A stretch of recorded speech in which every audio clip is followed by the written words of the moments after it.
Oh no, y'all. Oh no. It might actually be happening.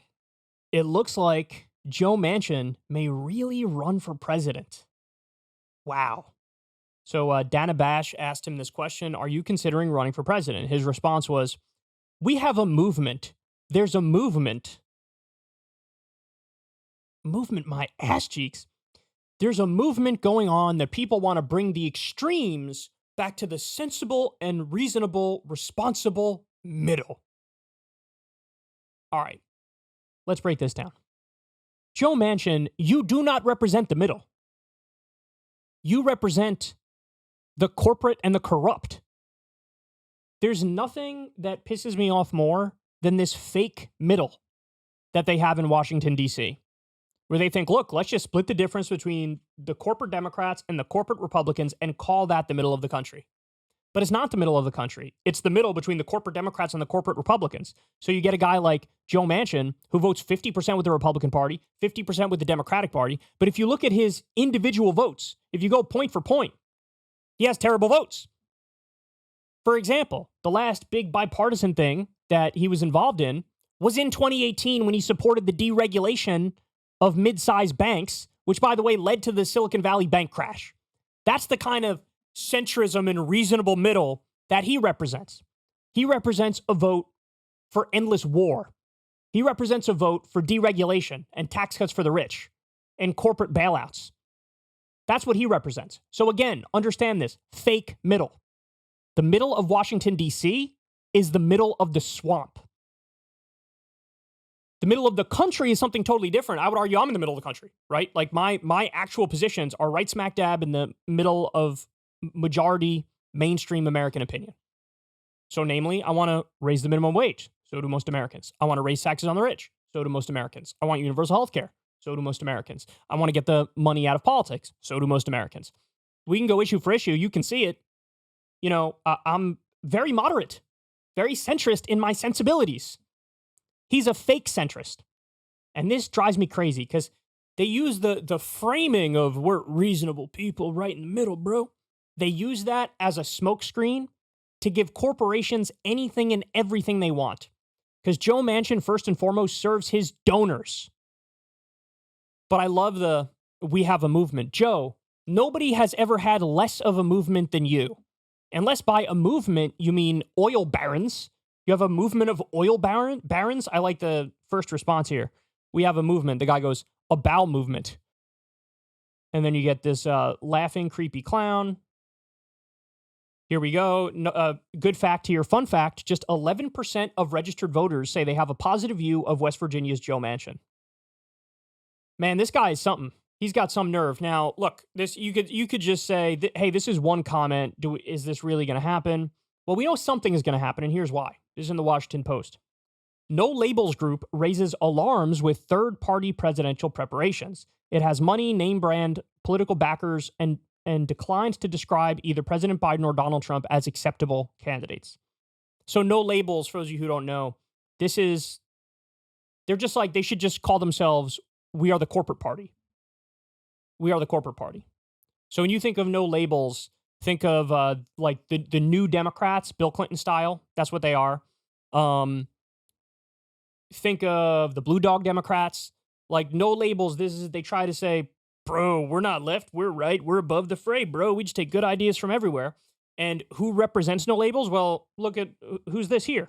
Oh, that's right. It's Joe Lieberman, a super duper conservative Democrat who was vociferously in favor of the Iraq War.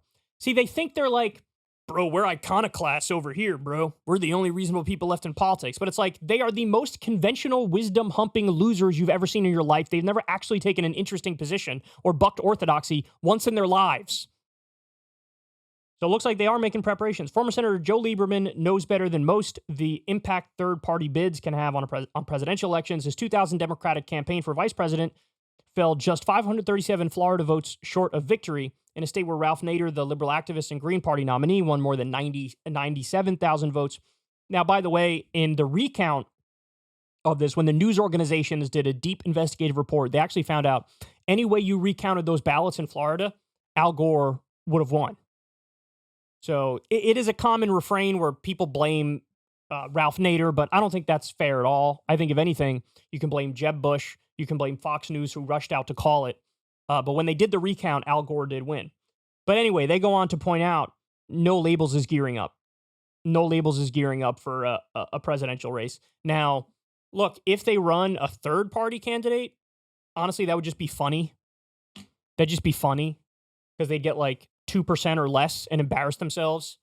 But I think what I fear more is if they run in the Democratic primary. I don't know. Look, I'm going to leave this up to you guys because there's two schools of thought on this. One of them is, let's say Joe Manchin runs as like a no labels type candidate. If he runs in the Democratic primary, the question is, does that take away from Marianne Williamson or not? Because right now it's Biden versus Marianne Williamson. By the way, we'll get to a story in a little bit. Her numbers are going up, which is great. But what would be the impact of Manchin running in a primary against Biden and Marianne Williamson? Because, you know, one analysis would be, well, Manchin and Marianne Williamson are so ideologically different that this would help Marianne because, if anything, Manchin might take some votes from Biden, which creates a bigger lane for Marianne. So in other words, Biden and Manchin split the more normie to conservative Democrat vote, and she consolidates more the left. That's one way of thinking of it. Another way of thinking of it is like the best scenario for Marianne Williamson, no matter what, would be a one-on-one with Biden, just head-to-head with Joe Biden. And that's possible because voters sometimes are not super ideological, right? And they don't necessarily understand where these different candidates fall on the political spectrum. They just go by, you know, who they like. And any head-to-head race offers her her best chance. I don't know what I make of that. I don't. But either way, I don't know how much of an impact Manchin would have on a race anyway. Because Marianne Williamson more says the thing that Democratic voters want to hear. Joe Biden is the incumbent, which is incredibly powerful because he has massive, massive name recognition and he's the default option. And Manchin would almost seem like a Republican running in a Democratic primary, so he might have minimal impact at all, period.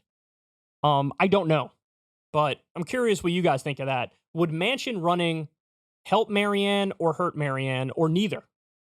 Or neither.